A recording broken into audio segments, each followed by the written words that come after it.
বাপের বাড়ির সম্পত্তি বুঝে নেওয়াটা কি মেয়েদের অপরাধ, নাকি সেটা অন্যায়?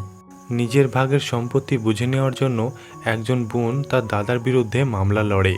কথা বলছিলাম কিছুদিন আগে মুক্তি পাওয়া বাংলা মুভি স্বার্থপরের কথা। তা চলুন কথা না বাড়িয়ে আজকের গল্প শুরু করা যাক। গল্প শুরুতে দেখানো হয় একটি ছোট বাচ্চা মেয়ে দাভাই দাভাই করে বাড়িতে খুঁজে বেড়াচ্ছিল। তারপর পিছন থেকে তার দাদা এসে ধাপ্পা বলে চিৎকার করে। আসলে তারা দুই ভাই বোন মিলে লুকোচুরি খেলছিল। ছোট বাচ্চা মেয়েটির নাম ছিল অপর্ণা আর ছেলেটির নাম ছিল সৌরভ। দুই ভাই বোনের ভালোবাসা ছিল অনেক সুন্দর। তারা একে অপরকে অনেক ভালোবাসতো। তাদেরকে নিয়ে তাদের বাবা মায়ের ছোট্ট সংসার। তারপর আমাদের বর্তমান সময় দেখানো হয়। অপর্ণা আর সৌরভ এখন অনেক বড় হয়ে গেছে। তারপর সৌরভের বার্থডে সেলিব্রেট করে অপর্ণা। অপর্ণার হাজবেন্ডের নাম ছিল দেবশ্রী। তিনি একজন সরকারি চাকরিজীবী। এদিকে সৌরভেরও বিয়ে হয়ে গেছে। তাদের দুটি সন্তান, একটি ছেলে এবং একটি মেয়ে। এবং অপর্ণার একটি মেয়ে আছে, তার নাম টুকুন। এখানে একটা কথা বলে রাখি, অপর্ণাকে সবাই অপু বলে ডাকে, তাই আমরাও এই গল্পে অপর্ণাকে অপু বলে ডাকবো। তারপর সৌরভ অপুকে বলে, তুই অনেক বড় হয়ে গেছিস। অপু বলে, আমি যখন এই বাড়িতে আসি তখন সেই ছোট্টটিই মনে হয়। তারপর সৌরভ বলে, তুই পাকা বুড়ি হয়ে গেছিস। এদিকে অপু যায় ক্ষেপে। তাদের এই ভাই বোনের ভালোবাসা অনেক সুন্দর ছিল। অপু আর সৌরভের বাবা মা অনেক আগেই মারা গিয়েছে। এখন তাদের সম্পত্তি বলতে আছে এই বাড়িটা। তারপর অপু বাড়ি ফেরার সময় তার মনটা খারাপ হয়ে যায়। তার বাপের বাড়িটাকে অপু অনেক মিস করে। তারপর একদিন অপু তার হাজব্যান্ডকে 5,000 টাকা চায়। একটা অনলাইন বিজনেস স্টার্ট করব, তার জন্য টাকা লাগবে। কিন্তু তার হাজব্যান্ড টাকা দিতে চায় না, কারণ দেবশ্রী চাইতো না অপু কোনো বিজনেস করুক। তাই অপুর মনটা খারাপ হয়ে যায়। অপু তখন আবারও দেবশ্রীকে টাকার কথা বলে। দেবশ্রী কোনোভাবে টাকা দিতে রাজি হয় না। দেবশ্রী অপুকে বলে, তোমাকে তো এর আগেও 5,000 টাকা দিয়েছিলাম, সেটার কি হলো? অপু বলে, এটা খুব ভালো বিজনেস, এই বিজনেসটা ঘরে বসে করা যায়। দেবশ্রী তখন কোনো কথা না বলে সোজা অফিসে চলে যায়। তারপর অপু তার মেয়ে টুকুনকে স্কুল থেকে বাড়ি আনার সময় অপুর ননদ দিবিয়া ফোন করে বলে, অপু, আমার অনেক টাকার প্রয়োজন। তোর জামাইবাবু হঠাৎ মাথা ঘুরে পড়ে গিয়েছে, এখন হসপিটালে ভর্তি রয়েছে। অপু তখন তার হাজব্যান্ড দেবশ্রীকে জানায়। অপু তখন দেবশ্রীকে বলে, আমাদের জয়েন্ট অ্যাকাউন্ট থেকে টাকা তুলতে হবে। অপু দেবশ্রীকে বলে না যে কিসের জন্য টাকা তুলতে হবে। দেবশ্রী তখন অপুকে বলে, আমি অফিসের কাজে ব্যস্ত আছি, পরে তোমার সাথে কথা বলছি। তারপর এদিকে অপু ব্যাংক থেকে 50,000 টাকা তুলেছে। দেবশ্রী সেটা জানতে পেরে অপুকে বলে, তুমি এতগুলো টাকা নিয়ে কি বিজনেস করবে? 50,000 টাকা তুলেছো তুমি। আমাকে অনেক কষ্ট করে টাকাগুলো রোজগার করতে হয়, আর তুমি টাকাগুলো এইভাবে নষ্ট করছো।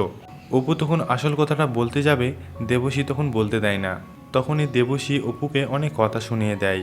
অপু অনেক কষ্ট পায়। অপু যেন তার অধিকার বলতে কিছুই তার নেই। তারপর অপুর দাদা সৌরভ আসে।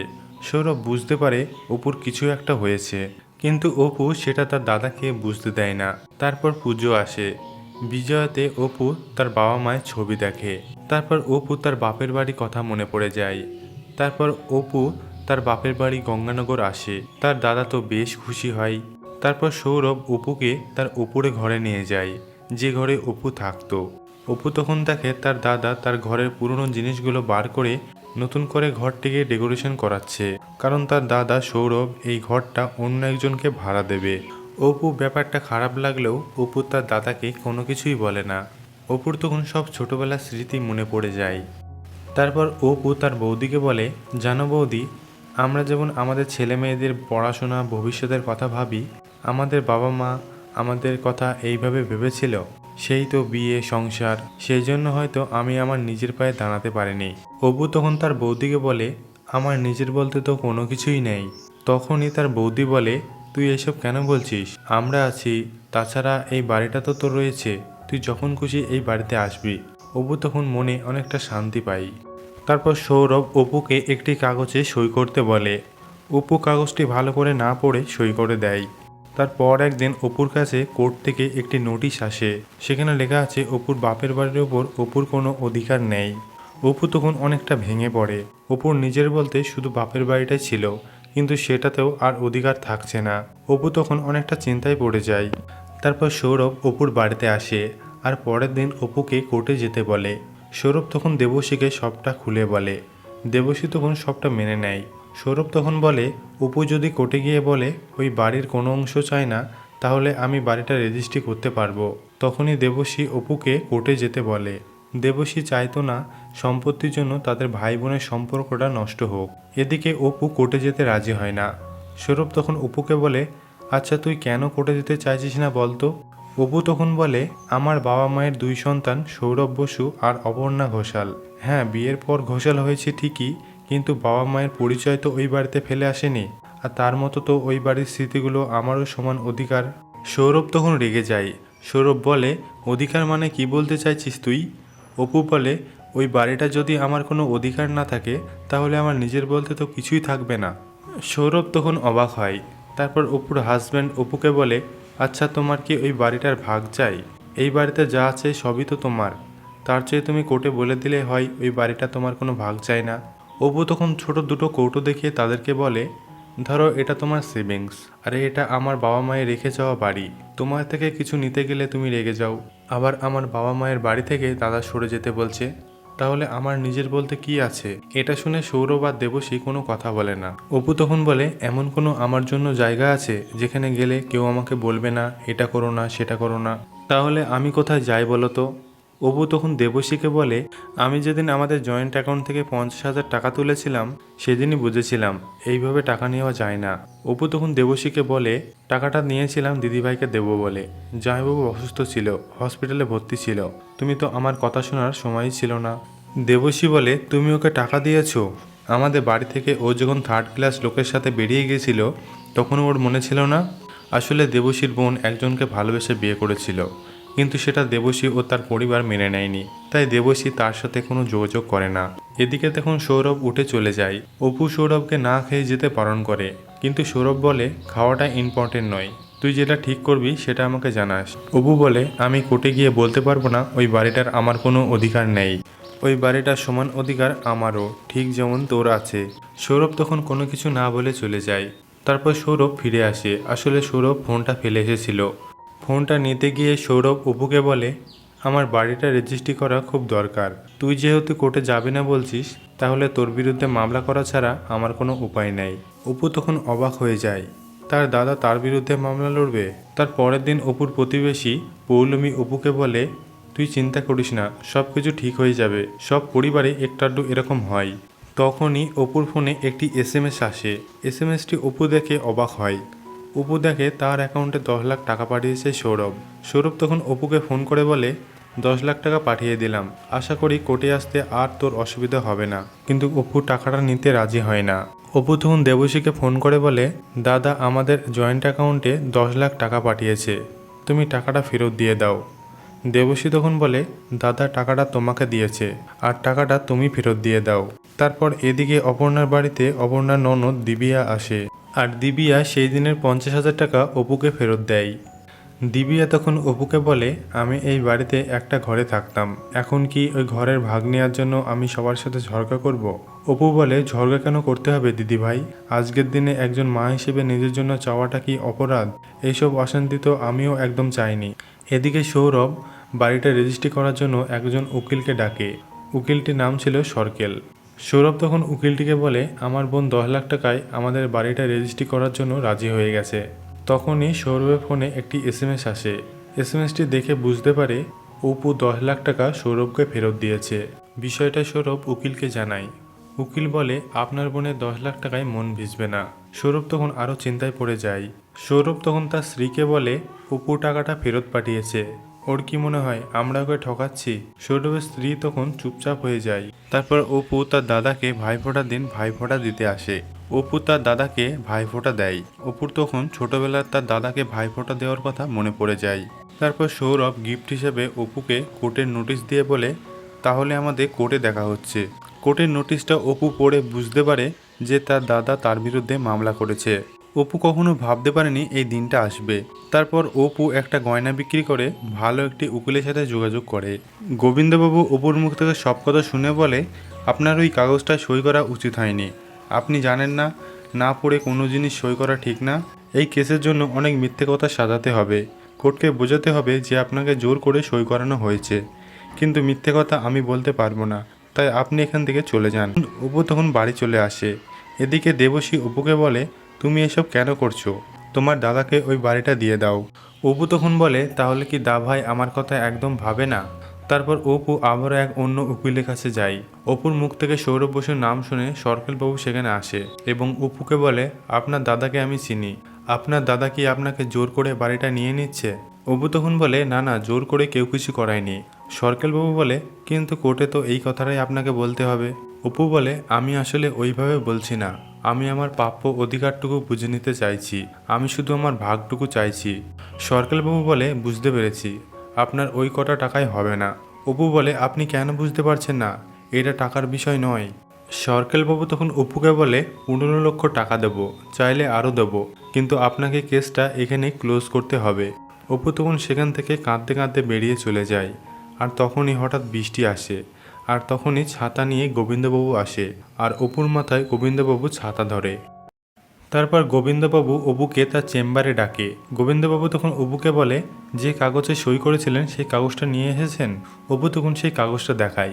গোবিন্দবাবু বলেন, খুব বাঁচা বেঁচে গেছেন, ভাগ্য ভালো এটা রেজিস্ট্রি কাগজ নয়, ওই জন্যই আপনাকে আপনার দাদা কোর্টে আসতে বলেছিল, যাতে বাড়িটা রেজিস্ট্রি করতে পারে। আর কোনোদিন না বুঝে কোনো কিছুতে সই করবেন না। অপু তখন বলে, তাহলে আমি এখন কি করব? গোবিন্দবাবু বলেন, আপনি কি করতে চাইছেন? অপু বলে, আমি শুধু আমার সম্পত্তির ভাগটুকু চাই। গোবিন্দবাবু তখন বলে, তাহলে আপনাকে একটা কেস করতে হবে। কিন্তু অপু সেটা করতে চায় না।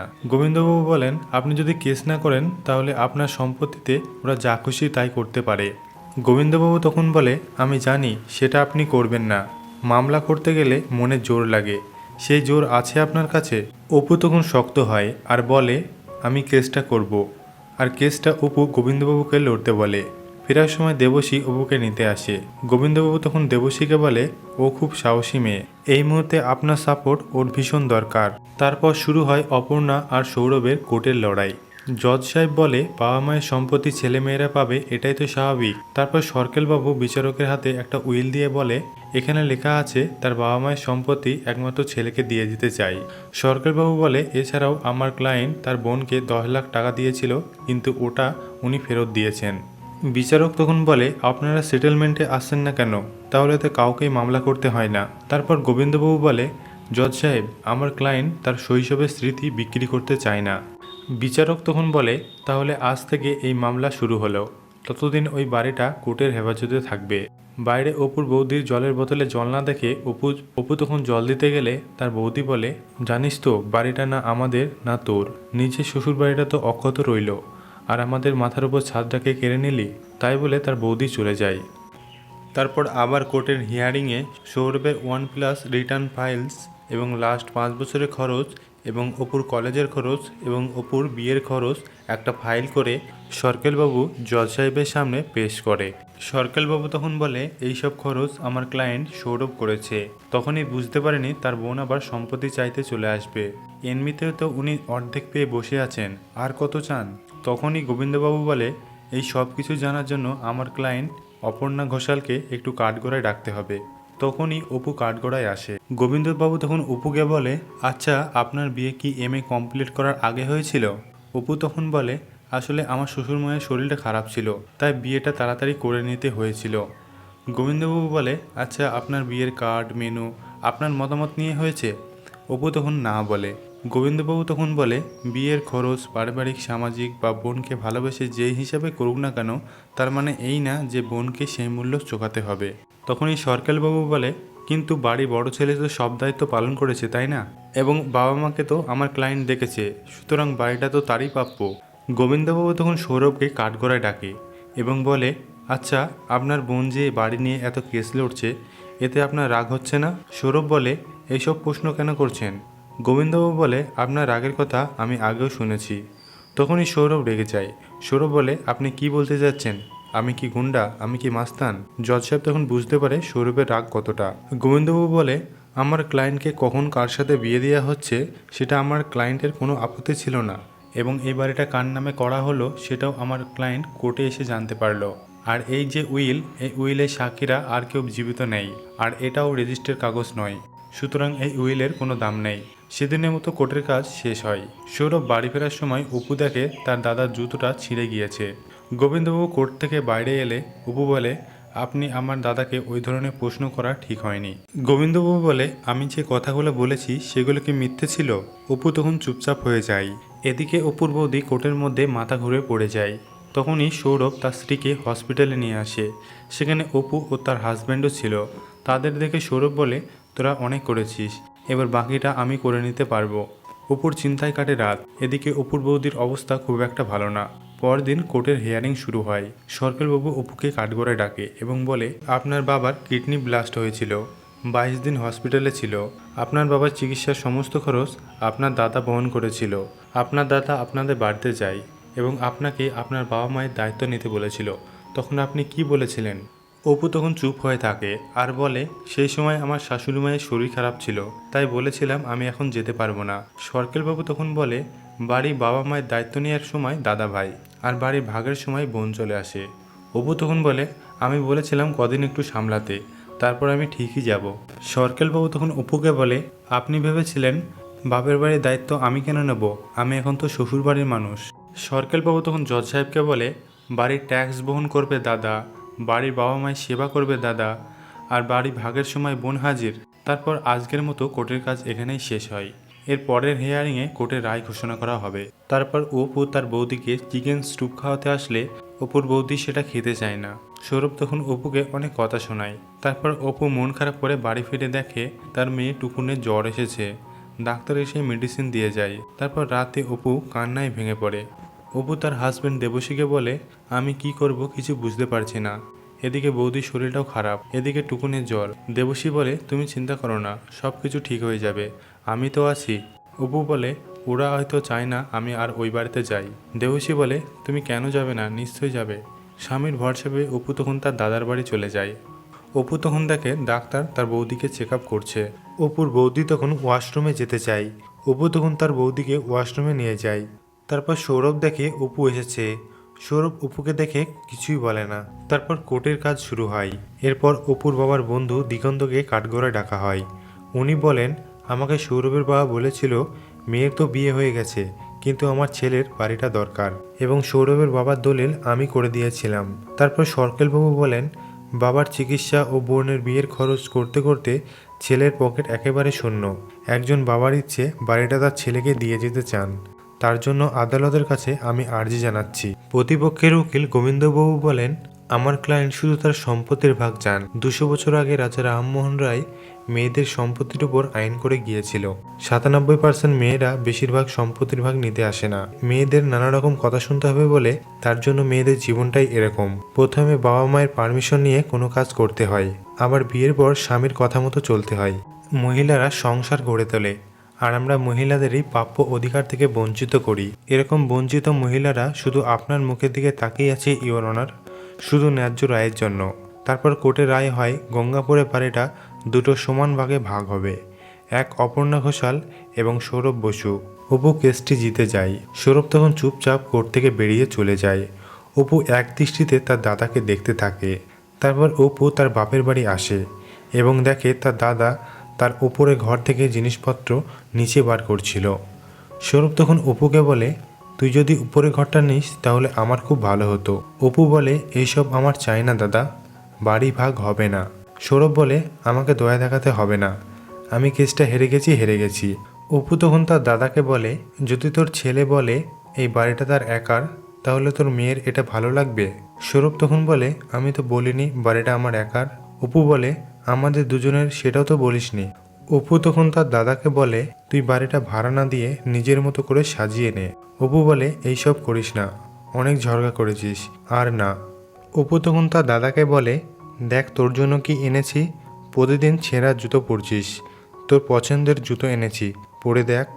অপু তখন তার দাদাকে জড়িয়ে ধরে বলে, এরকম করিস না, জুতোটা পর। সৌরভ তখন কেঁদে ফেলে। এদিকে অপু কান্না করে। মিটে যায় ভাই বোনের সব রাগ অভিমান। তারপর দেখা যায় তারা দুজনে ভাই বোন মিলে বাড়িটা সুন্দর করে সাজিয়েছে। বাড়িটা ভাগ হয় না, বাড়িটা থেকে যায় দুটি ভাই বোনের। আর এইখানে মুভিটি সমাপ্ত ঘটে। মুভিটি কেমন লাগলো অবশ্যই কমেন্টে জানাবেন। আর আমাদের চ্যানেলে নতুন হয়ে থাকলে চ্যানেলটি অবশ্যই সাবস্ক্রাইব করবেন। দেখা হচ্ছে পরবর্তী ভিডিওতে।